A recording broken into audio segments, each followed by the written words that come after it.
Bonjour, Aude Alexandre Leroux, avocat au barreau de Versailles, membre de la Harpie Trianon Avocat, Association Interbarreau Paris-Versailles. Vous suivez nos vidéos relatives aux ventes aux enchères devant le tribunal judiciaire. Nous allons évoquer aujourd'hui les modalités de paiement et les délais dans lesquels le solde du prix de vente devra être réglé.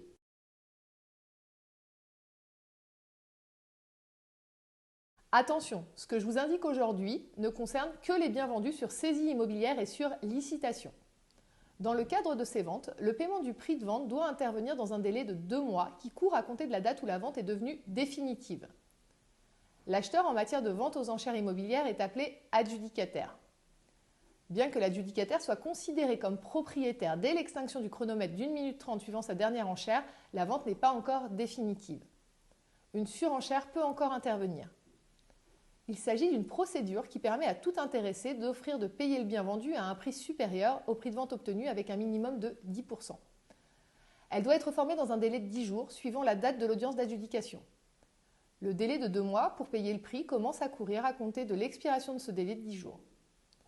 Vous disposerez donc d'un délai de 2 mois et 10 jours pour payer le prix de vente.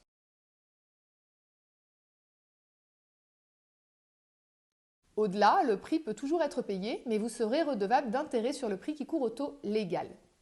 Attention à ne pas sous-estimer le coût de ces intérêts en pensant au taux légal classique. Le taux applicable dépend de la qualité de la personne dont le bien est vendu aux enchères.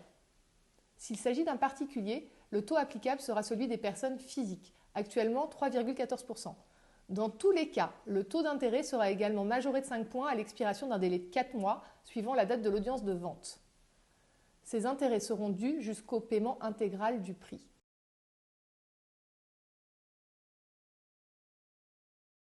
Il est parfaitement possible d'acheter aux enchères en ayant recours à un prêt immobilier. Il est naturellement préférable de vous assurer au préalable de la viabilité de votre projet auprès de votre banque.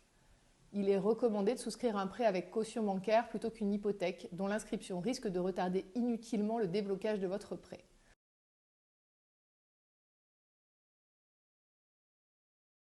Attention à ne pas vous lancer dans un projet d'achat aux enchères à la légère. Comme je vous l'ai indiqué tout à l'heure, vous serez réputé propriétaire dès l'extinction du chronomètre d'1 minute 30 suivant votre dernière enchère. À ce titre, vous devez vous acquitter du prix de vente. À défaut, l'immeuble sera remis en vente lors d'une audience dite de réitération des enchères. Vous perdrez également les frais préalables réglés lors de l'audience d'adjudication. Enfin, vous devrez vous acquitter d'intérêts de retard. Concernant les ventes sur saisie immobilière, si lors de l'audience de réitération le prix de vente devait être inférieur à celui de l'audience à laquelle vous avez acheté, vous serez tenu au paiement de cette différence. Dans l'hypothèse où le bien devrait être revendu sur réitération alors que vous auriez entamé de payer le prix sans procéder à son paiement intégral, les sommes acquittées seront perdues.